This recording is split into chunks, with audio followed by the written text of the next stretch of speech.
রোজাদার আছি, পূর্বের দিনগুলোতে আমরা যেভাবে রোজা রেখেছি, যে দিনগুলো পেয়েছিলাম, কিন্তু এবারের দিনটা ছিল একটু ভিন্ন, বলেন ঠিক কিনা?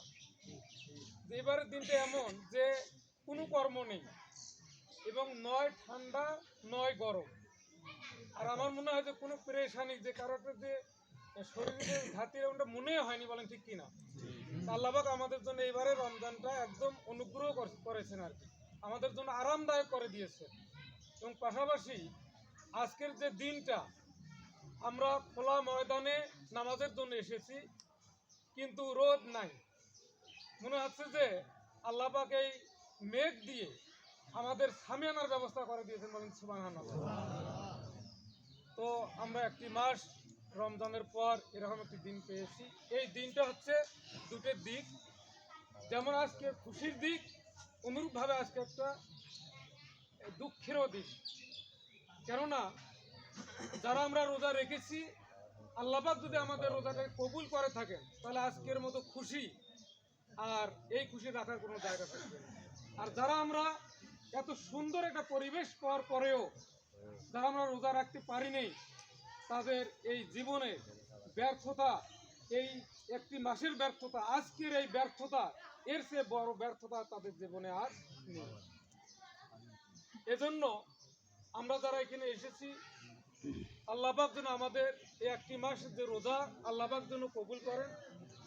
রোজার যে বৈশিষ্ট্য, এটা যেন আমাদেরকে ধরে রাখার তৌফিক দান করেন। আর পাশাপাশি যারা আমরা বিভিন্ন কারণে শরীয় উযরের মধ্য দিয়ে আমরা রোজা রাখতে পারিনি, আল্লাহ পাক এই পরীক্ষা যাদের নিয়েছেন, আমরা দোয়া করি আল্লাহ পাক তাদের শারীরিক সক্ষমতা এবং এই মন মানসিকতা যেন আল্লাহ পাক তৈরি করে দেন এবং তাদের হায়াত যেন বৃদ্ধি করে দেন, যে আগামী রমজান মাস যেন আমাদের সবার নসিবে যেন আমরা আবার পাই।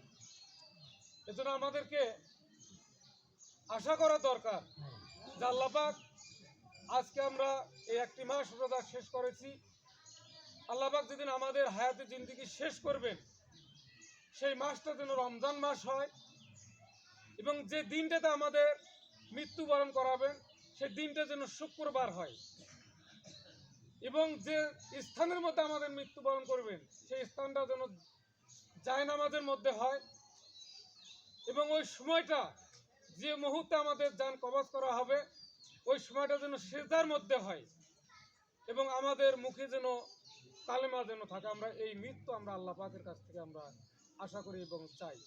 এজন্য যেহেতু আমরা রমজান মাস পাড়ি দিয়েছি, আল্লাহ পাকের কাছে আমরা আশা করি যে আল্লাহ পাক যেন আমাদেরকে আগামী রমজান পাওয়ার জন্য তৌফিক দান করেন।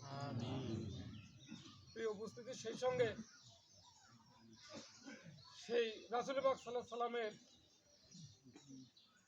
প্রতি দরুদ পেশ করতে চাই, যার আনিত আদর্শ ছাড়া আমরা ইহকালে শান্তি এবং পরকালে মুক্তির কোনো কল্পনাই করতে পারি না।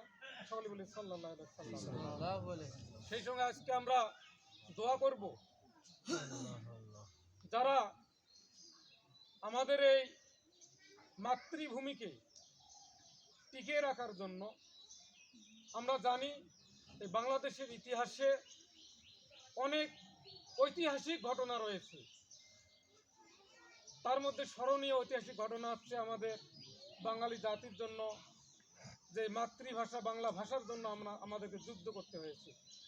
যে রকমটি দেশ সারা পৃথিবীর মধ্যে এমন কোনো দেশ পাওয়া যাবে না যে তাদের মাতৃভাষার জন্য তারা যুদ্ধ করেছে। একমাত্র দেশ হচ্ছে বাংলাদেশ, যারা